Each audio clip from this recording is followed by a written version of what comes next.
Natutuwa ako na ka-eksena ko si Ding Dong. Galing ng bata ito. Tsaka Enrico, ganda na script Nakakabilib. Nakakagulat. Alam nyo, eto, mapapatawa kayo, mapapaiyak kayo. May isa pa mapapaisip kayo. Yung bang magpapaganon kayo. Tatamaan kayo, sigurado. Huwag yung katabi, ha? Yung masakit. Panoorin nyo to, hindi kayo magsisisi. Oh, wait, ito, Ariel, roll mo. Roll mo dito. Hi! Sa trabaho ni Dingdong, ako yung amo niya. Yung boss na gano'n. So, pero kami mga... Ang trato sa akin ni Dingdong parang father figure. Okay. So, kahit pa paano, medyo may lambing, may konting away, encouragement, gano'n. Ang ganda ng role, hindi ko kaya masyado yung role. Pinasan ko yung role para may ahon But nice kasama si Dingdong. Ang bait-bait. Alright. Thank you, Tito Ariel. I know. Via.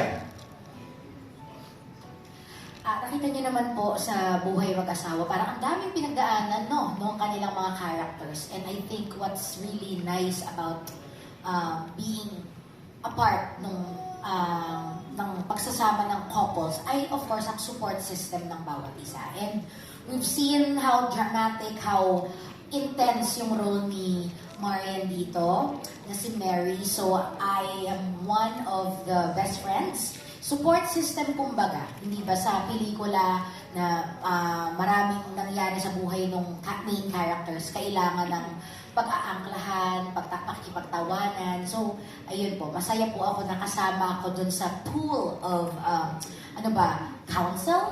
Or puro laughter, I think. Yun po. Thank you. Thank you, Via. I'll be playing Bridget. Bridget. Okay. Thank you, Via. Choros, ikaw naman? Ako pala rito si Lucio. Lucio Tam. Totoo ba yun? Ano ni Jeffrey Tam pinsan? Dahil nalalaman niya. Kaopisina ako rito ni Dom. And ayan, boss namin, si Tito. Pero, ayun nga, share ko na lang din. Dahil ito yung napag-usapan namin kanina. Ito kasing palabas na ito talagang lahat tayo meron tayong rewind na gustong mangyari kumbaga, at least once in our life, meron tayong gustong baguhin. Pero, this makes you realize na wala tayong ganong opportunity. Meron lang tayo, nabanggit ko nga kanina, pause. Kumbaga, to look at our situation and our circumstances. Kumbaga, in a bird's point of view. So, yun yung magiging epekto sa inyo ng palabas na to. Kaya dapat ito unahin ninyo talagang panoorin ngayong pampamilya talaga. Dadalhin nyo rito yung mga magulang nyo, mga lolo nyo. Basta, yan ako.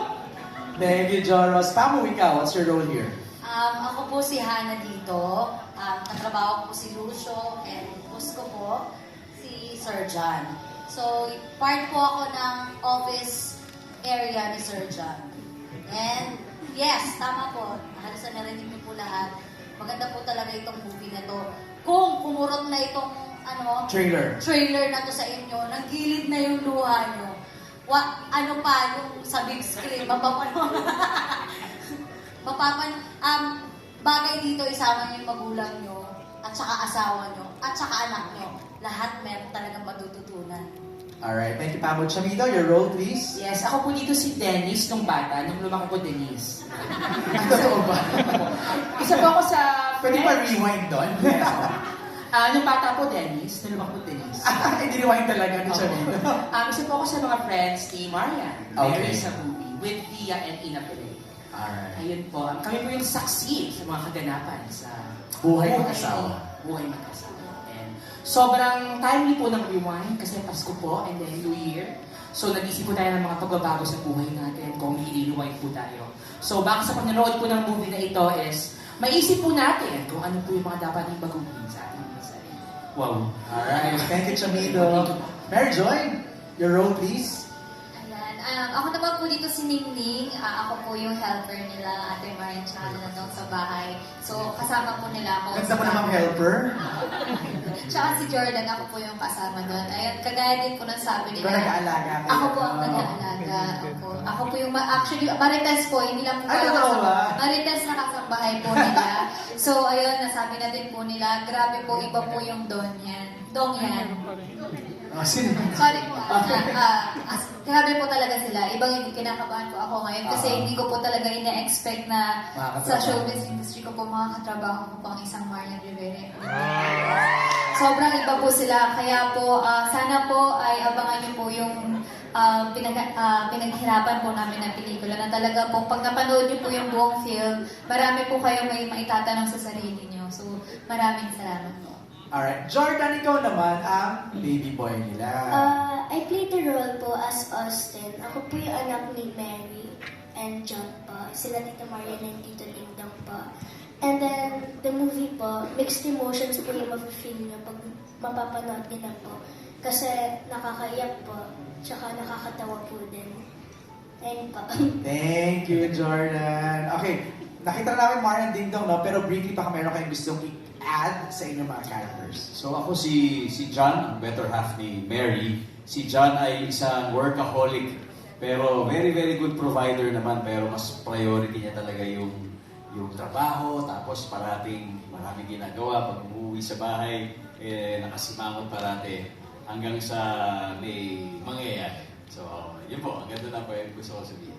Workaholic si John Dingdong. Si Mary naman. Ayan si Mary, ang asawa ni John, na handang i-give up lahat, pati ang kanyang pangarap, para lang maintindi ng mabuti ang kanyang asawa at anak. Talagang yun ang... Giveaholic daw. Giveaholic.